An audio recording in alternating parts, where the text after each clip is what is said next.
Note de M4 TV daleen ak jàmm ci wàccaayu CAN bi seen rendez-vous quotidien fii ci M4 TV pour faire le point sur les échos de la tanière mais également sur les dernières informations de de cette 35e édition de la Coupe d'Afrique des Nations qui se tient au Maroc, qui se tiendra donc au Maroc à partir du 21 décembre prochain. Alors c'est Maroc, voilà, Rabat mooy les différentes villes yi nga xam ne ñoom ñooy abriter cette compétition. Il y a la ville Rabat, capitale bi, avec le complexe sportif Prince Moulay Abdoulaye bi abriter l'ouverture de cette CAN le 21 décembre, mais également la finale du 18 janvier et se jouera donc dans ce complexe sportif Prince Moulay Abdallah. Il y a également Casablanca, l'autre ville bi nga xam ne war abriter na donc dina abriter cette compétition au stade Mohamed V Marrakech, au stade de Marrakech, Agadir aussi, stade de Adrar, Fès, stade de Fès, Tanger, grand stade de Tanger. Au total donc c'est 9 stades qui vont abriter cette compétition foofu ci Maroc. Sénégal nag ñoom Tanger la ñuy daal di tàmbale, mooy seen regroupement bi foofu la foofu avec le groupe D, foofu la ñuy dooree seen premier match yi au grand stade de Tanger. En parlant de cette organisation, il faut retenir que Maroc bi mooy seen deuxième fois bu ñuy organiser la Coupe d'Afrique des Nations ginnaaw bu ñu ko organiser en 1988. Kii di Cameroun, à l'époque le Cameroun de Roger Mila ñoom ñoo gagné woon cette compétition, mais il faut signaler que aussi que boobu 8 équipes ñoo doon qualifié, ñoo doon compétir, ñoo doon jouer cette compétition là. Ñaari groupe de 4 la woon, 8 équipes la woon, ñaari groupe de 4, donc directement ñu jouer les demi-finales. À l'époque c'était comme ça. Ren ji format bi changé na entre temps. Cette année, sera à 24 équipes. Donc voilà, beaucoup d'eau a coulé sous les ponts diggante 1988 ak 2025. Donc Maroc, c'est une première organisation, c'était en 88. Côte d'Ivoire moo gagné woon Nigeria 1-0 lors de cette finale. Le Maroc avait terminé quatrième. Mu ñàkkoon la troisième place face à l'Algérie par 4-1 à domicile. Donc l'Algérie door leen ko ci match de classement bi. En 1976 Maroc la njëkk, voilà, moom la jël son tout premier trophée en Coupe d'Afrique des Nations. C'était lors de l'édition bi nga xam ne Éthiopie lañ ko doon amal en 1976. La Maroc donc gagné sa première étoile. Booba léegi nag ñu ngi daw ci ginnaaw cette seconde étoile là, mënuguñu ko am. Ñu bari nag jàppee leen favori ci compétition bi nga xam ne moom la ñuy organiser cette année ndax seen effectif déjà, mais également parcours yi nga xam ne moom la ñuy def ci précédente édition yi, même si que en 2023 amoon nañu ay jafe-jafe ngir génn si déjà phase de groupe yi, mujj ñu ci génn. Mais boo xoolee boo remonté un peu avec le temps, la coupe du monde précédente, même génération bi nga xam ne ñoo joué la coupe du monde daanaka ñoom ñoo fi nekk avec des renforts, des jeunes yi nga xam ne ñoom ñoo ñëwaat renforcer cet effectif là. moo waral nag ñu bëri gisee leen comme favori, surtout que ñoom ñooy évoluer également à domicile. Achraf Hakimi, même si blessé, Ballon d'Or africain également, même fekkente ne dafa blessé, bokk na ci liste boobule bi nga xam ne Maroc confectionné nañu ko ngir ñu voilà dem ci cette Coupe d'Afrique des Nations. Alors en parlant de l'effectif, parlons aussi du Sénégal bi nga xam ne les Lions ont reçu le drapeau national aujourd'hui des mains du chef de l'État, son Excellence le Président de la République Bassirou Diomaye Diakhar Faye. Jébbal donc le drapeau à la délégation sénégalaise bi nara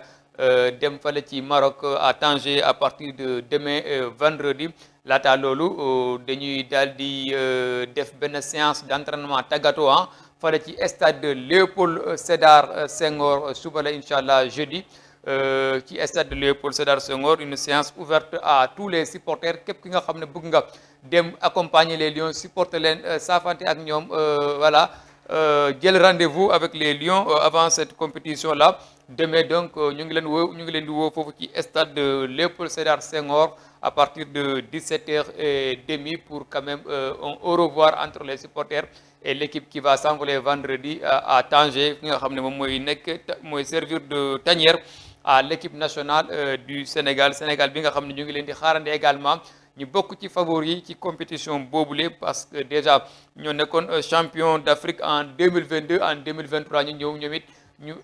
éliminer leen dès les huitièmes de finale Côte d'Ivoire jaaroon foofu noonu ci match bu métti demoon ba ci séance prolongation yi à l'issue du temps réglementaire un but partout Sénégal war a ñëwaat nag rebondir waat ci édition bii nii ci groupe D bi la ñu bokk. Groupe D boo ko waxee mooy Sénégal Botswana bi nga xam ne moom mooy nekk suñu tout premier adversaire le 23 lay doon le 23 décembre après Botswana dañuy amaat la RDC mooy RD Congo bi nga xam ne ñun ak ñoom ñoo bokkoon groupe ci éliminatoire coupe du monde bi dañu leen di amaat ci cette coupe d'Afrique après ñu clôturer cette phase de groupe avec un voisin bi nga xam ne ñoo bokk sous-région bi mooy le Bénin dernier match du groupe lay doon en parlant donc de la RDC il faut ñu rappeler ñoom nit am nañu ay blessés ci seen effectif ki nga xam ne moom mooy